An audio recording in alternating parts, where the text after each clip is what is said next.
غزہ کی چھوٹی سی پٹی اور اس پر بسنے والے چند لاکھ افراد ہر کچھ عرصے بعد آگ اور خون میں نہا جاتے ہیں۔ انسانیت کی بھیانک تصویر پیش کرتے فلسطینیوں کی درندہ صفت دشمن اپنے نکیلے ناخنوں سے لاشیں تک نوچ لیتے ہیں۔ غزہ میں رواں سال 3 مارچ سے شروع ہونے والے مظاہروں میں اب تک 112 فلسطینی شہید اور تقریباً 13,000 زخمی ہوئے ہیں، اور ان میں شہید ہونے والے 13 اور زخمی ہونے والے 2100 بچے ہیں۔ یہ ہلاکتیں زیادہ تر سرحد پر ان کی جانب سے آبائی علاقوں میں لوٹنے کے حق کے لیے کیے جانے والے احتجاج کی وجہ سے کی جا رہی ہیں۔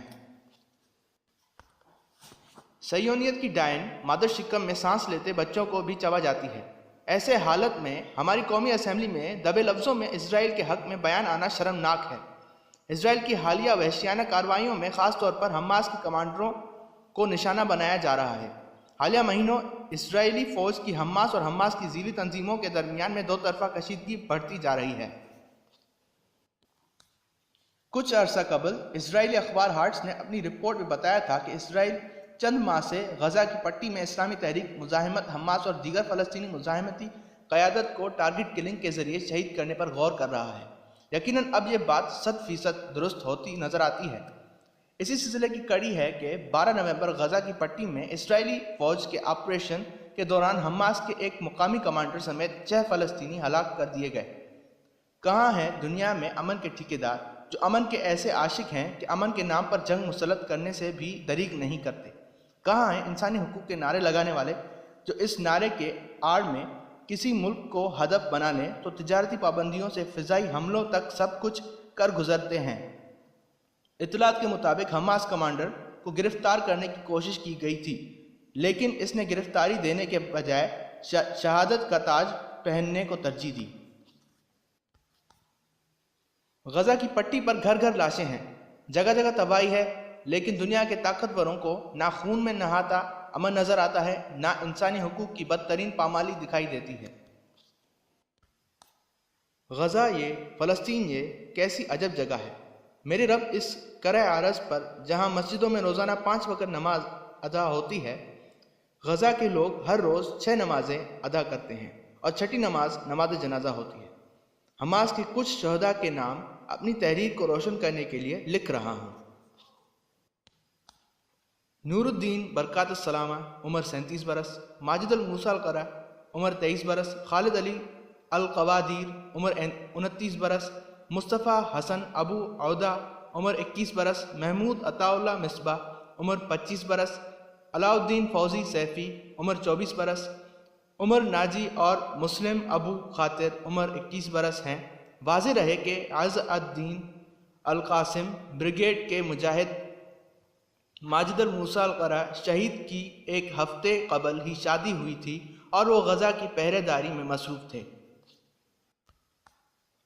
غزہ کا یہ چھوٹا سا مختصر آبادی والا علاقہ ہر کچھ عرصے بعد اپنے خون میں نہا کر اور بھیانک تباہی سے گزر کر ہماری دنیا کے تضادات، منافقت اور بے حسی کا پردہ چاک کر دیتا ہے۔ آج بھی غزہ کے مظلوم فلسطینی اپنے خون سے اس دنیا کی یہ حقیقت لکھ رہے ہیں کہ اس دنیا میں طاقت ہی سب کچھ ہے۔ طاقت کے سامنے منطق، دلیل اور اخلاقیات سب سرنگوں ہو جاتی ہیں، ہار جاتی ہیں یا مفاہمت کر لیتی ہیں۔ غزہ کی سرزمین پر بکھری لاشیں انسانی حقوق کے دعوے داروں سے انصاف مانگتی ہیں۔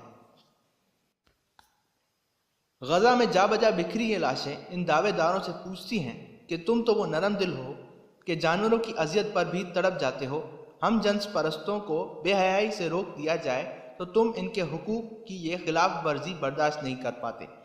چائلڈ لیبر تمہیں بے کل کر دیتی ہے، تو پھر غزہ میں اسرائیل کی طرف سے برسائی جانے والی آگ میں جلتے جھلستے یہ انسان تمہیں کیوں نظر نہیں آتے؟ کیا تم انہیں انسان نہیں سمجھتے؟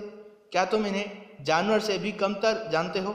یہ سوالات امن اور انسانی حقوق کے نعروں کی حقیقت سامنے لے آتے ہیں۔ امریکی سفارت خانے کی تل ابیب سے بیت المقدس منتقلی اس بات کا چیختہ ثبوت ہے کہ امریکی صدر صہیونی حکومت کے جرائم میں ان کے برابر کے شریک ہیں۔ یہی وجہ ہے کہ امریکہ حماس جیسی دفاعی تحریکوں پر دہشت گردی کا الزام لگاتا ہے۔ روح کانپ اٹھتی ہے، اہل غزہ کی حالت دیکھ کر دل میں آتا ہے۔ در حقیقت غزہ کا معرکہ ایک ایسی صورتحال اختیار کر گیا ہے جس نے سب ہی کو بے نقاب کر دیا ہے۔ امن کے دعوے دار عالمی طاقتوں کو بھی اور مسلم ممالک کے حکمرانوں کو بھی وسائل سے مالا مال مسلم ممالک جن کی زمینوں پر پیدا ہونے والے تیل سے عالمی طاقتوں کی معیشت کا پہیہ گھومتا ہے، جن کے حکمرانوں کے بینک اکاؤنٹس مغربی ممالک کو اقتصادی طاقت فراہم کرنے کا باعث بنے ہوئے ہیں، جو 1 ارب سے زیادہ آبادی پر محیط ہیں، کہ اگر امریکہ اور یورپ کی مصنوعات کا بائیکاٹ کر دیں تو ان صنعتی اور معاشی طاقتوں کی معیشت حل کے رہ جائیں۔ لیکن یہ ممالک اور ان کے عیش پسند خوفزدہ حکمراں اس معاملے میں دکھاوے کے اقدامات کے علاوہ کچھ کر سکے ہیں نہ کر سکیں گے، کیونکہ ان کے ذاتی، گروہی اور نام نہاد قومی مفادات انہیں اس کی اجازت نہیں دیتے۔ اس مسئلے کا حل صرف طاقت کا استعمال اور معاشی بائیکاٹ ہی ہو سکتے ہیں، ورنہ جوشیلی تقریریں ہوتی رہیں گی، احتجاجی مظاہرے اور جلسے ہوتے رہیں گے، نعرے لگتے رہیں گے، اسرائیلی اور امریکی پرچم جلتے رہیں گے، لیکن فلسطینیوں پر ڈھایا جانے والا ظلم روکا نہ جا سکے گا۔ غزہ میں ہر روز قیامت مچتی رہے گی، جنازے اٹھائے جاتے رہیں گے اور بستیاں کی بستیاں تباہ ہوتی رہیں گی۔